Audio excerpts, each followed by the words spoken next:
In a world. I'm so sorry. I really should have cleared my throat before I started. Let's try that again. When I was a kid, if you had asked me, what do you want to be when you grow up? I would have replied without hesitation, I want to be on Saturday Night Live. So naturally, I don't live in New York City, but instead I live on a farm and I feed chickens every day. How exactly did I get here? I'm glad you asked. Let's start with my mom, Lynda Van Devanter.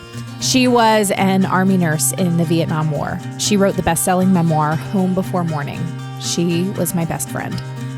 I had a pretty unique and also totally average childhood until the fall of 1994, when Mom became seriously ill with a rare autoimmune disorder from her exposure to Agent Orange while she was in Vietnam.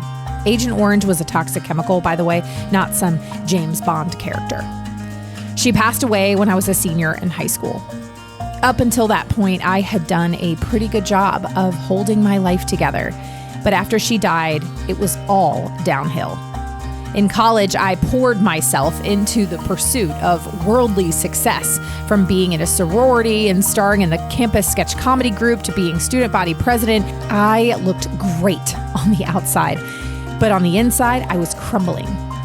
On the first day of my senior year of college, my 21st birthday, I inherited $250,000 from my mom's estranged family.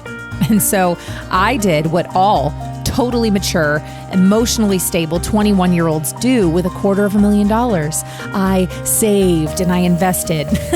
Just kidding. No, I made a long series of grossly irresponsible financial decisions. I found myself completely broke and drowning in more than $36,000 of credit card debt. I was crippled with shame, guilt, and embarrassment. But I was still performing comedy 3, 4, 5 nights a week. I was traveling to New York City and taking classes at the Upright Citizens Brigade Theater and Second City Training Center, and I was performing in theaters all over the country. I was doing exactly what I had set out to do, but I was depressed and on the verge of making an irreversible decision to end my life. I was using humor and comedy to mask my pain and brokenness. I hit financial rock bottom in 2009, but a phone call with a compassionate credit counselor saved me for a while. Then I hit emotional rock bottom a year later, just before meeting the spreadsheet-loving man who would eventually become my husband. Spoiler alert. A surprising visit to a church started me on a path that changed everything.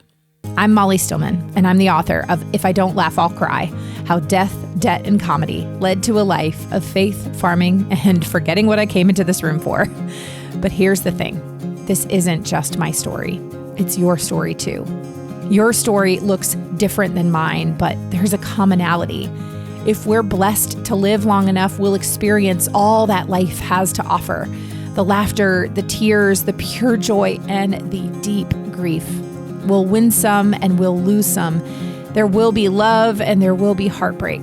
There will be sickness and health, birth and death. Life is not about the either or. The beauty and brutality of life is that it is about the both. And this book will bring you into the tension of feeling both joy and grief and show you that every broken, messed up story has a purpose. And it's possible to gain everything if you're willing to surrender it all to Jesus. I know that this book is going to make you laugh, cry, and laugh till you cry.